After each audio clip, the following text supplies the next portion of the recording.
សម្រាប់រាជសីគ្រាន់តែស្ដាប់ឈ្មោះនេះក៏រៀងព្រឺរោមដែរ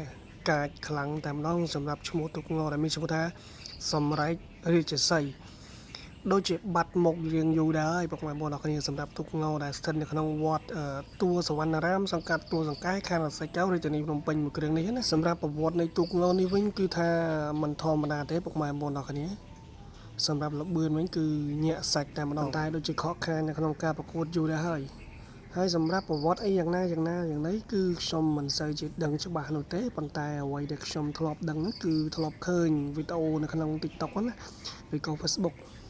ជួនកាលទូខ្លះគឺខ្ញុំអត់ដឹងច្បាស់ព័ត៌មានទាំងស្រុងទេហើយក៏មិនបានឃើញផ្ទាល់ទាំងស្រុងនោះដែរ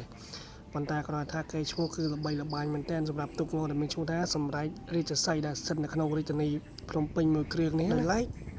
បច្ចុប្បន្នដូចជាមិនឃើញមានការចោទទឹកដោយដែលពុកម៉ែបងប្អូនបានឃើញហ្នឹងគឺនៅក្នុងរោងនេះតែបើមើលទូកទៅគឺដូចជាមិនតន់អីទេទូកសាច់នៅល្អស្អាតនៅឡើយនោះទេពុកម៉ែបងប្អូនអរគ្នាហើយសម្រាប់គំនូវិញក៏រត់តកាយទៀតហើយរៀងប្លែកភ្នែកតែម្ដងគឺមានរូបរាជសីតែម្ដងមាននៅខាងក្បាលនោះមានរាជសីហើយមាននៅកន្លែងកន្ទុយហងកន្លែងគេហៅជ្រីតាមកែមទូកហ្នឹងគឺមានរាជសីទៀតអូគេថារាជសីច្រើនណាស់ពុកម៉ែបងប្អូនអរគ្នាហើយខាងនេះក៏ចូលមកមើលលេងដោយសារតែមានពេលជិះកាត់ណាក៏ចូលមកមើលបន្តិចទៅ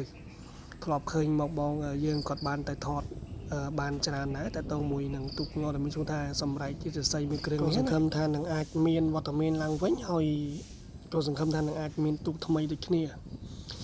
នេះសម្រាប់ខ្ញុំណាហើយចឹងអរគុណមែនទែនសម្រាប់ពុកម៉ែបងប្អូនអ្នកគ្នាដែលតាមដាននិងទស្សនានៅវីដេអូរបស់ខ្ញុំ